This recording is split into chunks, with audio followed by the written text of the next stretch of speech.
मैं राजेश शर्मा और 7 न्यूज में आपका स्वागत है।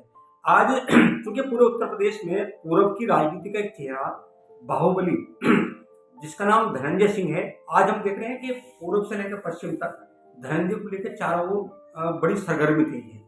क्योंकि अभी 3 साल पहले एक प्रकरण में एक जनरल मैनेजर का अपहरण करने के मामले में जौनपुर की एमपी एमएलए कोर्ट ने उन्हें दोषी मानते हुए और 7 साल की सजा सुनाई है, जिसको लेके धनंजय सिंह इस समय जेल में है।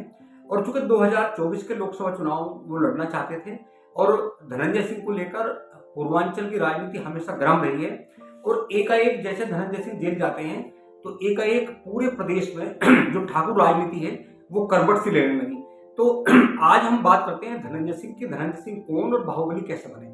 क्योंकि धनंजय सिंह की जब हम बात करते हैं तो धनंजय सिंह क्योंकि पूर्वांचल के जौनपुर जिले के रहने वाले हैं और जब धनंजय सिंह स्कूल में पढ़ते थे, हालांकि बहुत साधारण परिवार में पैदा हुए, जब वो स्कूल में पढ़ते थे बराबर में टीडी इंटर कॉलेज में, और पढ़ने के बाद जब वो लखनऊ विश्वविद्यालय जाते हैं तो मात्र ये बताया गया है कि 17 साल की उम्र में ही जब वो इंटर कॉलेज में पढ़ते थे तभी अपराध मतलब जराइम की दुनिया में उस समय धनंजय सिंह का नाम आ गया था और जराइम की दुनिया में कूद पड़े थे।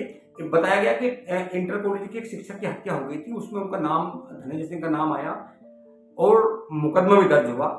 हालांकि फिर जेल सजा तो नहीं हो पाई लेकिन जेल गए। इसके बाद जब लखनऊ विश्वविद्यालय में प्रवेश किया तो बताया गया कि लखनऊ विश्वविद्यालय में एक बाहुबली साथी थे अभय सिंह से उनकी दोस्ती होती है और चूंकि इसी दरमियान पढ़ाई कम होती थी और वहाँ छात्र राजनीति में ज़्यादा वो रिस्क लेते थे।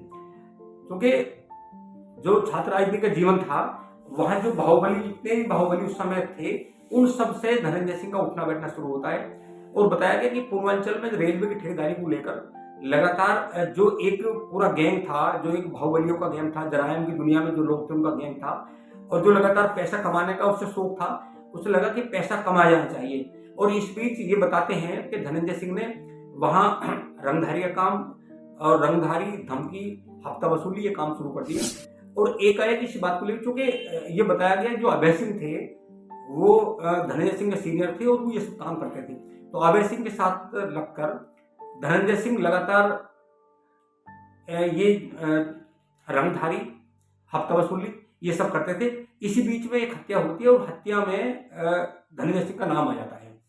हालांकि कॉलेज टाइम में जब लखनऊ यूनिवर्सिटी में पढ़ते थे तो उनके खिलाफ लगभग 25 से 30 मुकदमे रंगधारी हत्या वसूली और हत्या के हो गए थे। एकाएक जब ये सब चलता रहा पुलिस की ओर से लगातार पुलिस कार्रवाई करती रही तो फिर वो रेलवे की ठेकेदारी में घुस गई और रेलवे की ठेकेदारी में जो स्क्रैप होता था, स्क्रैप को लेकर उसका कॉन्टैक्ट लेते थे और उसे अपने दामों में बेचते थे। तो जब लखनऊ यूनिवर्सिटी के दौरान ही धनंजय सिंह पैसे से बेचकर हो गए थे, उनके पास पैसा भयंकर था और जराइम की दुनिया में उस समय वो इतने आगे निकल गए थे कि पीछे आना बहुत मुश्किल था। तो जब उनके बारे में बात करते हैं, बताया गया कि बहुत सारे जब मुकदमे दर्ज थे तो पुलिस लगातार उनके पीछे पड़ी हुई थी। ये घटना 1998 की है। 1998 में जब उनके खिलाफ मुकदमा दर्ज हुआ तो 1998 में पुलिस ने एक बार धनंजय सिंह का एनकाउंटर करने का प्रयास किया और घोषणा कर दी, उनके खिलाफ 50,000 का इनाम घोषित किया कि धनंजय सिंह को एनकाउंटर में मार गिराना है। पुलिस को सूचना मिली क्योंकि वो बड़ा फेमस कांड था, भदोही मिर्जापुर जो एनकाउंटर कांड, वो बड़ा कांड था क्योंकि उसमें 34 पुलिसकर्मियों के खिलाफ मुकदमा हुआ था, सब लोग जेल गए थे। तो ये पता चलता है मुखबिर की सूचना से कि धनंजय सिंह किसी भदोही मिर्जापुर रोड पर एक पेट्रोल पंप पर तेल डलवा रहे हैं। एक कई थानों की पुलिस जाती है और वहाँ 4 लोगों को गोली मारती है जिसमें एक की हत्या हो जाती है। हत्या होने के बाद पुलिस जो लिखापढ़ी करती है जीडी में, कहती है कि जो बाहुबली और 50,000 का इनामी धनंजय सिंह था वो एनकाउंटर में मारा गया। हालांकि वो मरने वाले का नाम धनंजय सिंह था लेकिन बाहुबली धनंजय सिंह पुलिस के शिकंजे से भाग थे। और जब ये पूरा सुर्खियों में आया, सब न्यूज चैनल में चला कि धनंजय सिंह को पुलिस ने एनकाउंटर में मार दिया, बाकायदा पुलिस ने उसका पुरस्कार भी ले लिया और जो प्रमोशन भी पा लिया। इसी बीच क्या होता है कि लगभग 8 से 9 महीने बाद जब लगता है धनंजय सिंह को कि अगर पुलिस के सामने आए तो पुलिस एनकाउंटर कर देगी। इसके बाद धनंजय सिंह खुद ही एक पुराने मामले में कोर्ट में सरेंडर करते हैं और जेल चले जाते हैं। जब वो जेल जाते हैं तो फिर एक मानवाधिकार आयोग की ओर से टीम गठित होती है और फिर ये कहा जाता है कि अगर धनंजय सिंह का एनकाउंटर नहीं किया तो पुलिस ने किसका एनकाउंटर किया। हालांकि वो मामला कोर्ट में चलता है और उसमें एक साथ इंस्पेक्टर, सीओ, सब इंस्पेक्टर और कांस्टेबल सहित 34 लोगों के खिलाफ मुकदमा दर्ज होता है। सबकी कोर्ट में पेशी होती है और सबको सजा होती है, सब लोग जेल चले जाते हैं। जब वो 99 में जेल जाने के बाद वापस आते हैं पेश होने के बाद, तो एकाएक वो राजनीति में कदम रखते हैं। और चूंकि जौनपुर की एक रारी विधानसभा सीट है जहां से विनोद नाटा विधायक होते थे और वो चुनाव भी लड़ते थे। एकाएक जब चुनाव लड़ने की बात हुई तो विनोद नाटा ने भी घोषणा कर दी कि मेरी विधानसभा में कोई भी जीतना बहुत मुश्किल है। हालांकि जब धनंजय सिंह चुनाव में उतरे तो चूंकि उन्हें किसी पार्टी का टिकट नहीं दिया और वो निर्दलीय उम्मीदवार के रूप में उतरे, उनके पास पैसे की कमी नहीं थी। हफ्ता वसूली में जो पैसा था वो तमाम पैसा, क्योंकि उस दौरान 2002 के आसपास धनंजय सिंह का इतना बड़ा नाम हो गया था, इतना बड़ा नाम जौनपुर सहित पूर्वांचल के कई जिलों में धनंजय सिंह का इतना बड़ा नाम था। चूंकि मुन्ना बजरंगी, मुख्तार अंसारी, ब्रजेश सिंह, जब इन सब का नाम आता था तो जौनपुर में एक नाम धनंजय सिंह ऐसा था कि जिससे बहुत सारे लोग कांपते थे, विरोध लोग करना नहीं चाहते थे। तो 2002 में जब वो निर्दलीय चुनाव लड़े, हालांकि विनोद नाटा की डेथ हो गई थी, वो चुनाव लड़ पाए, लेकिन उस दौरान मुलायम सिंह बहुत सक्रिय थे और चूंकि सपा और बसपा के कैंडिडेट को हराते हुए निर्दलीय रूप में पहली बार 2002 में धनंजय सिंह विधायक बने। और जब विधायक बने तो ऐसी जौनपुर का जो एक लीडरशिप थी वो डेवलप होगी और लगातार जौनपुर को धनंजय सिंह के नाम से जाना जाने लगा। हालांकि जब 2007 आया तो 2007 के आसपास धनंजय सिंह की बहुत नज़दीकी बसपा से हो गई और वो चाहा कि बसपा से चुनाव लड़ना था। जब 2007 का चुनाव आता है, हालांकि 2007 में बसपा की इंडिपेंडेंट गवर्नमेंट बनी उत्तर प्रदेश में और धनंजय सिंह को बसपा से टिकट मिलता है। धनंजय सिंह फिर विधानसभा का चुनाव जीत जाते हैं। इसी बीच जब 2009 का जब चुनाव आता है, 2014 का जब चुनाव आता है, 2009 का लोकसभा का, तो फिर एक बार जौनपुर से बसपा से वो प्रत्याशी होते हैं। और चूंकि बसपा की सरकार 2007 से 2012 तक उत्तर प्रदेश में रही, फिर जौनपुर से 2009 में धनंजय सिंह सांसद बन जाते हैं। सांसद बनने के बाद में धनंजय सिंह जरायम की दुनिया से राजनीतिक माफिया हो जाते हैं, लेकिन जो बाहुबली और हिस्ट्री सीटर का जो दाग लगा हुआ था, लाख प्रयास के बाद भी वो दाग नहीं छुपता है और लगातार जब सांसद हो जाते हैं। हालांकि 2014 के बाद फिर वो चुनाव लड़ना चाहते हैं, फिर चुनाव अपनी पत्नी को चुनाव लड़ाते हैं, डॉक्टर जागृति को, लेकिन वो चुनाव हार जाती है। 2014 के बाद फिर कोई चुनाव धनंजय सिंह नहीं जीत पाए, ना उनकी पत्नी को 2 बार चुनाव लड़वाया, वो दोनों बार हार गई, वो नहीं जीत पाए। इस बार अब लगता था कि 2024 के लोकसभा चुनाव को लेकर अब वो तैयारी में थे। हालांकि इस बीच जब मैं 2017 की बात करूं तो चूंकि 2017 का जो दौर था, 2017 में जब उत्तर प्रदेश में सरकार बनती है तो वहां योगी आदित्यनाथ मुख्यमंत्री बनते हैं और योगी आदित्यनाथ ने पहली घोषणा कर दी कि जितने भी प्रदेश में माफिया हैं अब माफियागिरी नहीं चलेगी और पुलिस को छूट दी कि जितने भी माफिया हैं सबका एनकाउंटर किया जाए। 2014 के बाद में जब 2009 से 14 तक सांसद होते हैं, उसके बाद तमाम चुनाव हार जाते हैं। क्योंकि बाहुबली धनंजय सिंह का जो नेचर था वो नेचर तो क्रिमिनल था, उन्हें क्राइम करना ही था। इस बीच में एक हत्या होती है और हत्या में नाम आ जाता है धनंजय सिंह का। लेकिन योगी आदित्यनाथ इतने सख्त थे, उन्होंने पुलिस को मजबूर कर दिया कि जितने माफिया हैं उन सबका एनकाउंटर किया जाए। हालांकि सबसे पहला एनकाउंटर अगर हम बात करें तो पश्चिम में जो बागपत जिला है, बागपत के जेल में उस समय मुन्ना बजरंगी बंद थे और मुन्ना बजरंगी की हत्या जेल में हो गई थी। जब मुन्ना बजरंगी की हत्या जेल में हुई तो मुन्ना बजरंगी की पत्नी सीमा सिंह ने आरोप भी लगाया था और धनंजय सिंह पर सीधा आरोप था कि धनंजय सिंह जहां से चुनाव लड़ते हैं वहीं से मुन्ना बजरंगी चुनाव लड़ना चाहते थे, इसीलिए धनंजय सिंह ने उनकी हत्या अपने गुर्गों से कराई है। हालांकि उसमें जांच चल रही है, वो बहुत सारे लोग जेल चले गए, अभी सब क्लियर नहीं हो पाया। एक वो नाम जो जरायम की दुनिया में जिसने कदम रखा और लगातार कदम आगे बढ़ता गया। पिछले 2 दशक की अगर हम बात करें तो जौनपुर की राजनीति लगातार धनंजय सिंह के इर्द गिर्द घूमती रही। हालांकि 2014 के बाद उन्होंने 2 बार अपनी पत्नी को चुनाव लड़ाया और वो चुनाव हारती गई। एक बार उन्होंने अपने पिता को चुनाव लड़ाया, उनके पिता जीत गए। और मैं बता दूं कि उनके पास जो धनंजय सिंह का नाम है, धनंजय सिंह के पास जितनी भी गाड़ियां हैं उन तमाम गाड़ियों का नंबर 9777 होता है। इसके पीछे कुछ ज्योतिष द्वारा बताया गया है कि कोई ग्रह का मामला है, जब उस गाड़ी में चलते हैं तो उनकी ग्रह टलती है। लेकिन अब 2024 के चुनाव को लेकर वो तैयारी की थी कि 2024 का चुनाव लड़ना है। हालांकि 2024 से पहले जब पुलिस उनके पीछे पड़ी, वो भूमिगत रहे, अब फरार भी रहे। फरार के बाद लगातार जमात उलवा जेल जाना पड़ा। उन्हें डर था कि कहीं योगी की पुलिस एनकाउंटर ना कर दे।